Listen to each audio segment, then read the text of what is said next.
wabarakatuh. Perkenalkan, saya Rizky Ilma Febriani dengan NIM 2507524. Pada kesempatan kali ini, saya akan membahas materi tentang array, struktur, dan record dalam mata kuliah pengantar coding. Materi ini penting karena konsep ini merupakan dasar dalam pengolahan data di dalam pemrograman.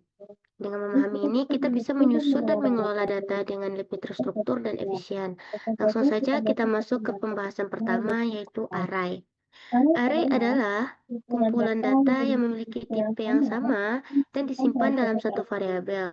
Jadi, kalau kita punya banyak data dengan jenis yang sama, kita tidak perlu membuat banyak variabel, cukup satu array saja.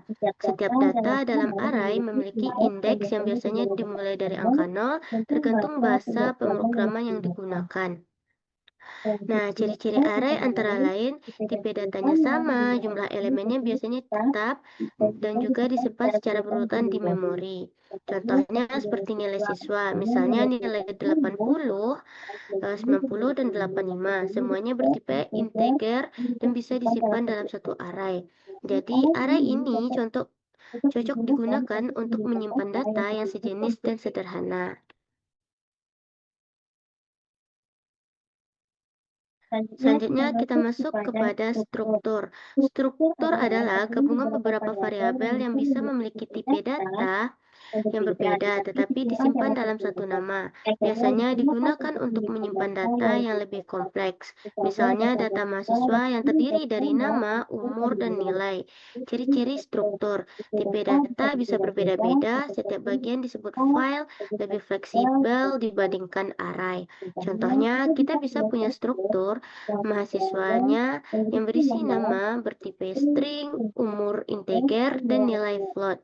Jadi, struktur ini digunakan kalau datanya tidak sejenis, tetapi masih dalam satu kelompok.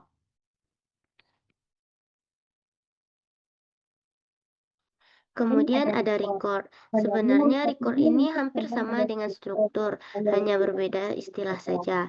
Biasanya istilah record digunakan dalam bahasa pemrograman tertentu seperti Pascal. Fungsinya juga sama, yaitu untuk menyimpan data dengan tipe yang berbeda dalam satu kesatuan. Contohnya juga sama seperti struct, misalnya data mahasiswa yang berisi nama, umur, dan nilai. Jadi bisa disimpulkan bahwa record dan struktur itu konsepnya mirip, hanya berbeda penyebutan saja.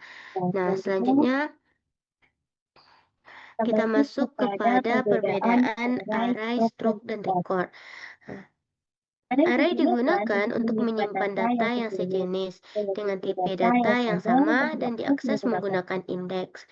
Sedangkan struct dan record digunakan untuk menyimpan data yang lebih kompleks dengan tipe data yang berbeda-beda dan diakses menggunakan nama file.